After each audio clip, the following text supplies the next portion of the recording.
keep continuing on in our series of life nutrition. We're looking this time at adolescents, so 9 to 13 years, and late adolescents, 14 to 18 years. How do the nutritional needs change? Are they increasing? Are they decreasing? What's going on in these years?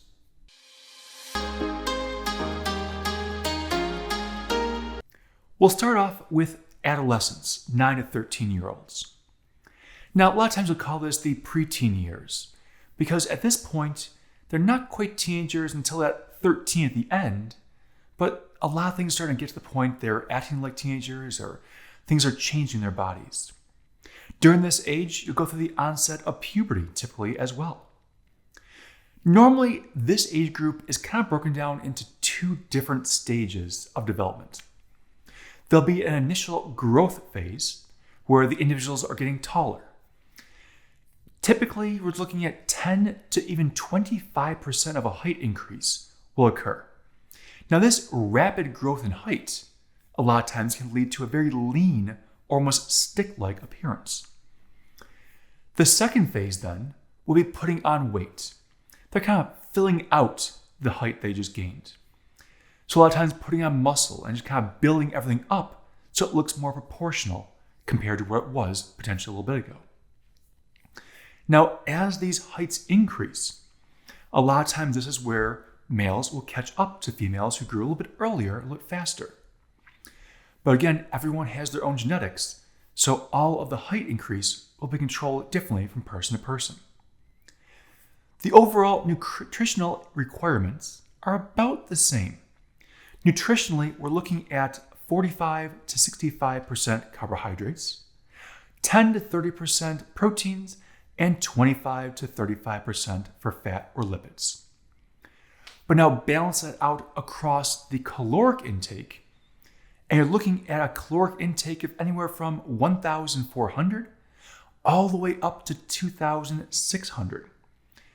Now, it's at this point where typically the male will start to have a little more of a caloric need just due to the larger body mass and the larger muscle mass on average. But the key thing here still is activity. Physical activity will have a huge difference on that range. The more active one is, so playing sports or constantly working out, maybe working around the house and the jobs, that will have a larger physical activity, which means more caloric intake. So it really varies from person to person as you're looking at this caloric intake. But there's still a need for the macromolecules as well as a heavy need on micromolecules in this range. Vitamin D and calcium are still playing a very important role because this drastic increase in height that's occurring means that a lot of bones are growing and you have to make sure they're strong and stable. You're looking at vitamin K, vitamin B12, and even iron. Now, iron is going to have a little different need depending if you're looking at the young women or the young men. In the case of the young women, due to the aspect of puberty starting up, that'll be the beginning of menstruation will occur. That means that the iron will be needed to create more red blood cells that are lost during menses. For the young men, it's more of the muscle is being built at this point. So naturally, males have a little more muscle on their frame than females will. So each one has a different need, but they still need the same micronutrients. And those could increase if there is a young woman who does go through puberty and is menstruating, but also is working out and really building up her frame.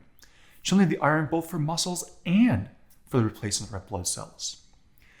So it really depends again on what the person's doing as far as what their nutritional needs are going to be at that time. But the key thing here is both male and female are going to have an increasing amount of need for these nutrients. As they continue on from 9 to 10, 11, 12, 13, each year those nutrient intakes will increase a little bit and become more important to balance and provide a healthy body. Now, these nutrients should, if possible, be met with dietary food. If possible, you're trying to stay away from the supplements because the dietary intake is more natural, the body is going to be able to absorb it more readily, and it'll just function better in the body. Now, if it's not possible, then yes, under medical supervision, definitely they'll probably suggest some form of a vitamin supplement. The exception, though, is iron. Sometimes, depending on the individual and the diets, just cannot keep up with the iron intake. But overall, again, trying to balance the diet tries to get all the macro and micronutrients in to meet that caloric need of 1,400 up to 2,600 calories. But again, dependent on each individual person. That's just a general range to look at. But as they keep growing, as individuals go from that adolescent phase of 9 to 13, they shift up into the late adolescent phase, 14 to 18-year-olds. Now, in the case of 14 to 18-year-olds, this is post-puberty for the vast majority of people, which means the physical growth is slowing down. There's not going to be these massive 10 to 25% jumps in height. And overall in height, females typically will stop growing in height about the age of 16, maybe 17. Males will typically grow in height until about 18 to 20.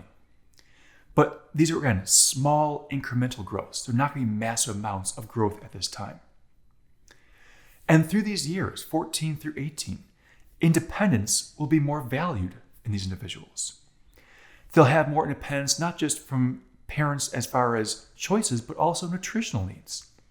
They'll want to make choices about what they're eating, not only in the household if possible, but also when they're out with friends or at school or out and around. So more choices will start to occur that they control their own nutritional intake, which that can be very interesting, make things very tricky, because unfortunately, they can't always be there to control a possible poor choice. And everyone makes a poor choice here and there, it happens. The idea is to try to help and guide them to a healthy, balanced diet. Help them understand what is a proper, nutritious, and balanced diet. And these requirements will change depending on the individual, depending on physical activity, and depending on gender for that matter. Nutritional requirements for a female in the age of 14 to 18 is typically between 1,800 calories and 2,400 calories. For a male of the same age range, we're looking at about 2,000 calories all the way up to 3,200 calories. Now, will there be individuals that need more calories than that? Sure. That's just the typical average ranges. If someone is very heavy into sports and exercise and constantly going, they may need more calories than that as their bodies continue to grow, as muscles are built, as a little more height is still increased. But balancing those calories across the macronutrients is the key thing. Carbohydrates should still be about 45 to 65% of the diet. Protein, about 10 to 30%. If muscle growth is a priority, that's towards the upper end, that 30% more. If it's more just trying to maintain a healthy body, might be more in the 20 to 10% range. Again, depends on the person. Fat, looking at about 25 to 35% of the diet. That means these nutrient requirements are the largest of anyone's life, except if a woman gets pregnant. So for males, these are the years that have the largest requirements of nutrients typically. Now, are there exceptions? Sure, there's always exceptions, but this is the normality or the average across entire populations. Micronutrients, still very important. They're all very important, but a couple of them are going to be really key. Again, vitamin D and calcium are going to be needed throughout this age range as the bones just finish off growing and start to make sure they're supporting the musculature that's developing. Vitamin A and iron are also equally important at this point to have healthy and maintain proper growth and development. So again, we can balance the macronutrients and micronutrients within those caloric ranges. But the catch is then helping with proper choices when they're maybe not in the household. Fast food seems to be almost something that every teenager goes through. Now, the problem with fast food is it doesn't always meet the nutritional needs. Now, sure, fast food chains are starting to change these days and have healthier options, but that again comes down to choices. Will that 14 to 18-year-old, that late adolescent, make the choice of the healthier menu option or go for the unhealthy menu option? Comes down to what they've learned in the past and what their typical diet usually is. It also then compounds what the lifestyle is. Very often, 14 to 18-year-olds, if they're playing sports, they're in school, maybe they're starting to get their first job, there's a very fast lifestyle. You have all these things coming together and trying to juggle all this into a set time frame.